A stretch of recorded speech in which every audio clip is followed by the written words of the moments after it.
नमस्कार दोस्तों, मैं हूं प्रभु दयाल कुशवाहा, मेंटर मुख्यमंत्री सामुदायिक नेतृत्व क्षमता विकास कार्यक्रम। और आज मैं आपको एक टूटे हुए जो रिश्तों की एक बहुत ही मार्मिक कहानी सुनाना चाहता हूं। सुबह के 7:30 बजे जब निधि स्कूल के लिए तैयार हुई तो चुपके से ऊपरी मम्मी के बेडरूम में गई। धीरे से डोर सरका, देखा तो सारा सामान बिखरा पड़ा था। नीचे ड्राइंग रूम में आई तो पापा सोफे पर बेसुध सो रहे थे। अपने रूम में जाकर उसने अपनी गुल्लक में से 50 रुपये निकालकर पॉकेट में रख लिए। बैग उठाकर बस के लिए निकलने लगी तो सरोज आई। निधि बेटा, आलू का पराठा बनाया, खा लो। निधि ने मायूस नजरों से सरोज आंटी को देखा। नहीं आंटी, भूख नहीं लगी है।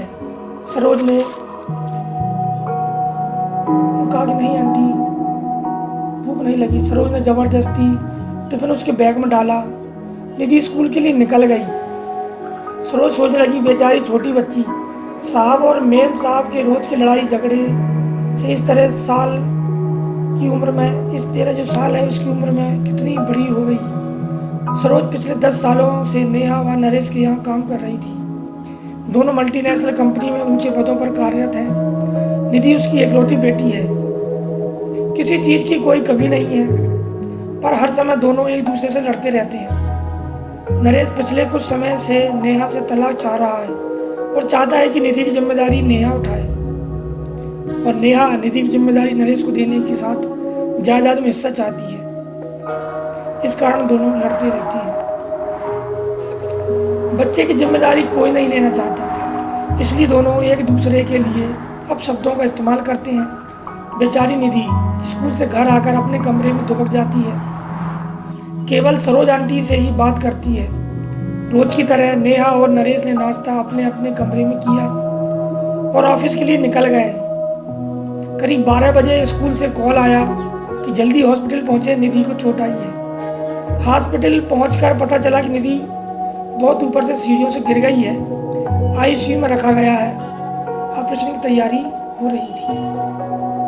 सिर में बहुत गहरी चोट आई थी। ऑपरेशन शुरू हुआ पर जिंदगी मौत से हार गई। नेहा और नरेश स्तब्ध रह गए। उन्हें ऐसा झटका लगा था कि अपनी सुध-बुद्धि खो बैठे थे। निधि की दादी भी आ गई थी। बेटा, बहू को देखकर नफरत से मुंह फेर लिया। पूछताछ हुई। टीचर स्टूडेंट सभी के बयान लिए गए। यही पता चला कि बैलेंस बिगड़ने से नीचे गिर गई। बच्ची का 13वां निपटने के बाद नरेश ने अपनी मां को रोकना चाहा, पर उन्होंने आंखों में आंसू भरकर कहा, तुम दोनों खूनी हो। तुम्हारी जिद मेरी पोती को खा गई। मैं उसे अपने साथ ले जाना चाहती थी, पर तुम दोनों ने उसे अपने अहम का मोहरा बनाकर उसकी जान ले ली। मां चली गई। सरोज तब से सदमे में थी। फिर उसने जैसे तैसे होश संभाला।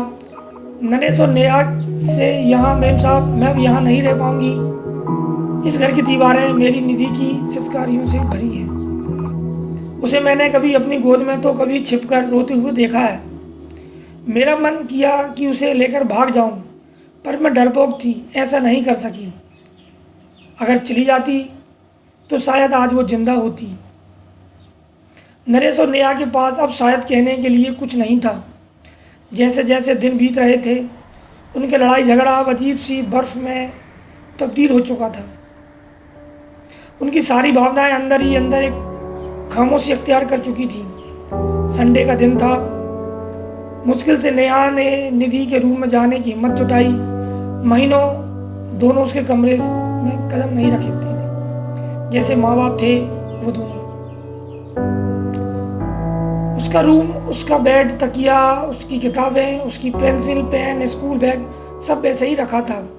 अलमारी खोली तो उसके कपड़े नीचे गिर पड़े। उसका हल्का ब्लू नाइट सूट जिसे वह अक्सर पहना करती थी।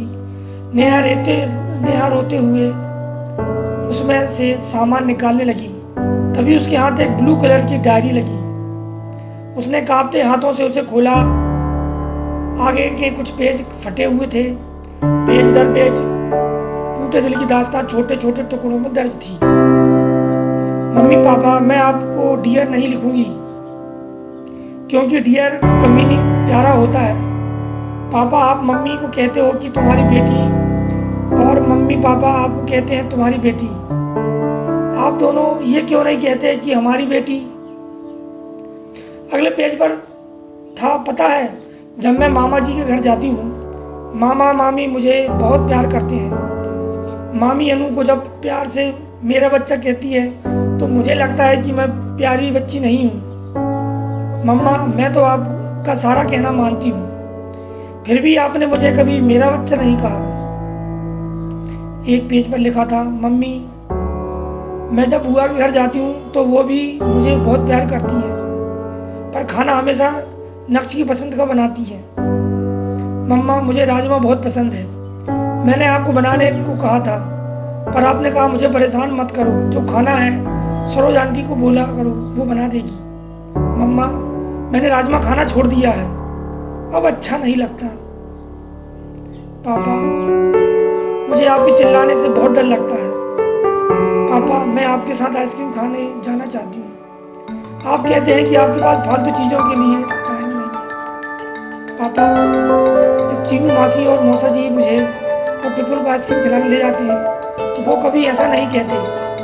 पता है मम्मी, मैं अपने घर से दूर जाना चाहती हूँ, जहाँ मुझे ये न सुनाई दे कि निधि को मैं नहीं रखूँगी, जहाँ पापा के चिल्लाने की आवाज़ न सुनाई दे।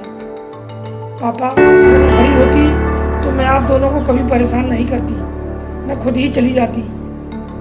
मैं आप दोनों से बहुत प्यार करती हूँ, आप दोनों मुझे प्यार क्यों नहीं करते?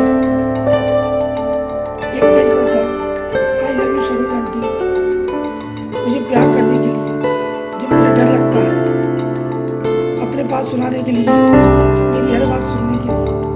अंतिम पेज पर था, दादी, आई लव यू, आप मुझे यहाँ से ले जाओ, आई प्रॉमिस कभी तंग नहीं करूँगी। नेहा डायरी को सीने से लगाकर जोर जोर से रो पड़ी।